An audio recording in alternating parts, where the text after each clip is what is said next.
Bonjour tout le monde, aujourd'hui on se retrouve dans l'émission Focus Croissance en partenariat avec l'IME et la région Île-de-France. On va avoir 9 minutes pour découvrir une entrepreneure de talent et surtout de croissance, Florence, qui va nous présenter sa société Hamac. Voilà, Hamac, en quelques mots, c'est des couches lavables. Tu veux peut-être m'en dire un petit peu plus? Oui, donc j'ai créé Hamac en 2009. Ce sont des couches lavables très innovantes. Leur particularité, c'est qu'elles sont très très fines et très imperméables, il n'y a pas de fuite. Les parents font des économies, on évite à peu près 1 tonne de déchets. Ouais, ça c'est dans l'air du temps, c'est ce qu'on va voir aussi. Justement, tu es rentrée à l'IME, donc tu étais juste en dessous du million. En un an après, tu as quand même doublé ton chiffre d'affaires. Pour toi, on en a parlé un peu avant l'émission, mais quels ont été tes principaux leviers de croissance? Tu m'as parlé notamment de la conviction, je crois que tu es quand même une femme de conviction. Ouais. Tu nous en dis un peu plus? Oui, dès le début du projet, on a vendu notre première couche en 2010. Et en 2016, on rentre à l'IME. On avait déjà donc 6 ans derrière nous. Et il se trouve qu'on n'a pas cessé de croître, mais cette dernière année, on a fait x2. Alors certes, les convictions sont là depuis le début. Donc le développement durable, réduire les déchets, s'occuper de la santé des bébés. Donc pas de produits chimiques, pas de perturbateurs endocriniens et des produits sympas, mais avec toujours ces convictions fortes qui aujourd'hui nous portent parce qu'elles sont carrément dans l'air du temps. C'est ce que j'allais dire, oui. C'est vraiment des sujets d'actualité. Ouais. Ça, cette année, ça vous a aussi beaucoup aidé? Oui, parce que voilà, il y a eu des informations qui sont passées sur des couches jetables qui comportaient des produits toxiques. Donc forcément, cette actualité nous a porté puisqu'on existait déjà, mais on était plus, on va dire, niche. Et là, ça nous a permis de porter plus loin nos produits, la connaissance de notre marque. Et on s'est beaucoup appuyé aussi sur notre communication auprès des médias, enfin, auprès des réseaux sociaux. Donc on s'est drôlement amélioré aussi sur le digital. Voilà. Oui, ça c'est aussi un autre fort levier. Tout à fait. Ouais. Pour vous, qu'est-ce que vous avez retravaillé justement ou amélioré dans votre communication, dans au niveau des réseaux ou votre clientèle? Vous avez retravaillé tout ça?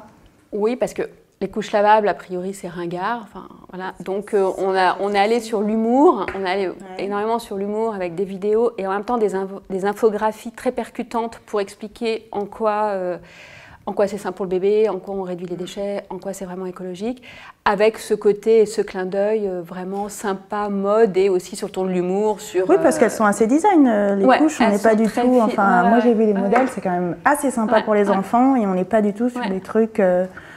Ringard, on est loin de l'image que ça peut donner la femme des années 30 qui frotte sa couche dans le lavabo. Ouais. Rien à voir avec ça, pas mal de modèles, pas mal de coloris, etc. Donc en production, c'est aussi... on a dû cette année c'est un gros sujet aussi, voilà, parce que on a été énormément en rupture de stock, puisqu'on parle de doubler le chiffre d'affaires, mais a priori, on aurait pu faire plus.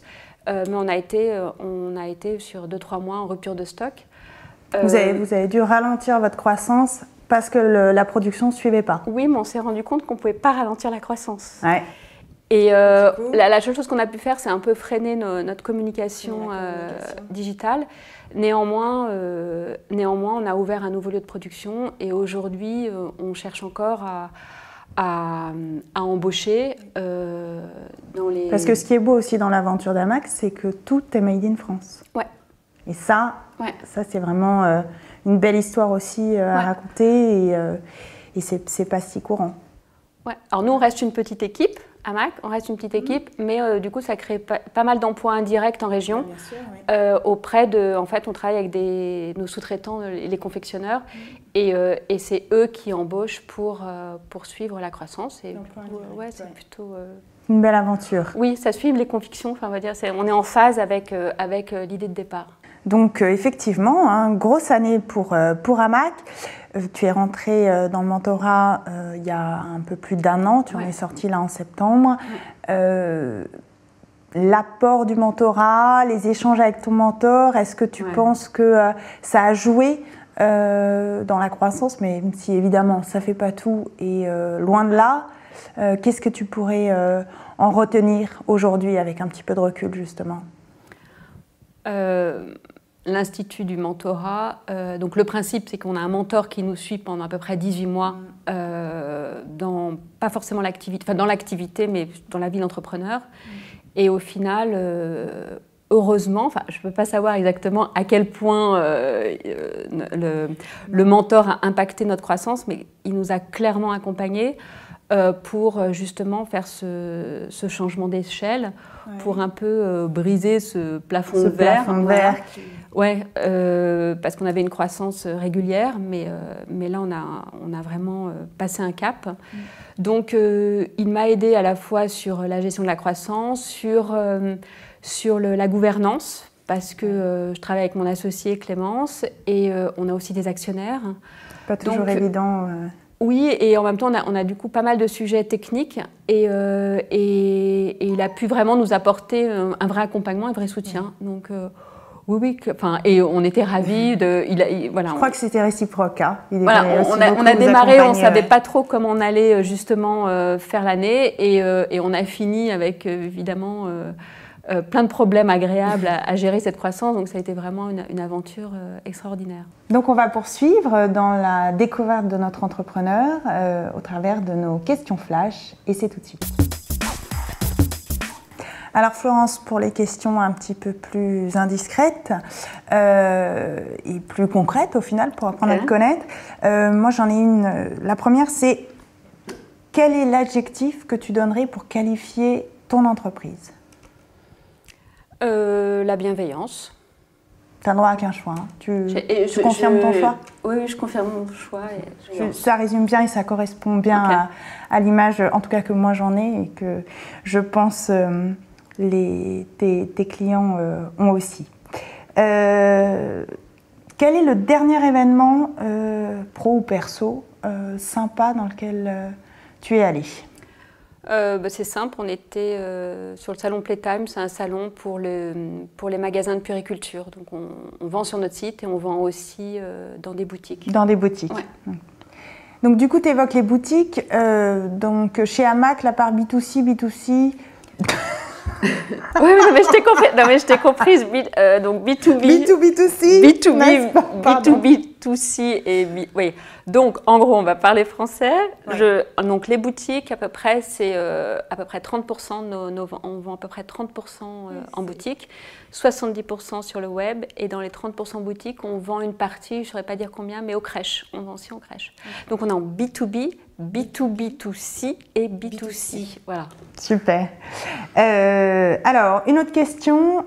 Avec quel entrepreneur tu aimerais passer tes vacances? Ah oui, en effet. Là, c'est plus le même registre. Écoute, je crois pas. Pas d'entrepreneur. Non, je crois pas. Sinon, c'est plus des vacances. Ouais, non, je pense pas. D'accord. Non, non, je pense pas. Pas de sujet, non. Pas de sujet entrepreneurial. Et alors, du coup, si demain tu dois changer de vie, qu'est-ce que tu fais? Toujours entrepreneur ou tu... Si demain je dois changer de vie, je crois que j'expérimenterai la permaculture. Tu vois ce que c'est? Oui, je vois un petit peu ce que c'est, mais moi à titre personnel, mais vas-y. Tu vois, c'est un peu le potager, c'est un peu, t'essayes de faire pousser tes légumes, tes fruits toi-même, d'une façon la plus écologique possible. Dans un but entrepreneurial ou juste pour toi, à titre perso, pour subvenir aux besoins de la famille? Je sais pas, en mode projet, après il faut voir. Comment tu développerais ça? Ouais, mais j'aimerais bien expérimenter pour voir à quel point on peut être plus productif en consommant moins et en consommant moins de ressources, moins de produits chimiques, mais en étant plus productif. Cette espèce d'enjeu de la permaculture m'intéresse pas mal. Bon. Ça rejoint un peu tes convictions. Enfin, normalement, je continue à Mac un certain temps. Ouais, alors ça va. Ouais. Donc on est quand même rassurés, hein, Mac ne va pas s'arrêter demain. Non. Donc ça, c'est bien pour nous. En revanche, nous, c'est terminé pour aujourd'hui, mais on se retrouve très bientôt pour une autre émission, Focus Croissance, avec la découverte d'un nouvel entrepreneur, incroyable, de talent, de croissance qui va nous faire rêver. À bientôt.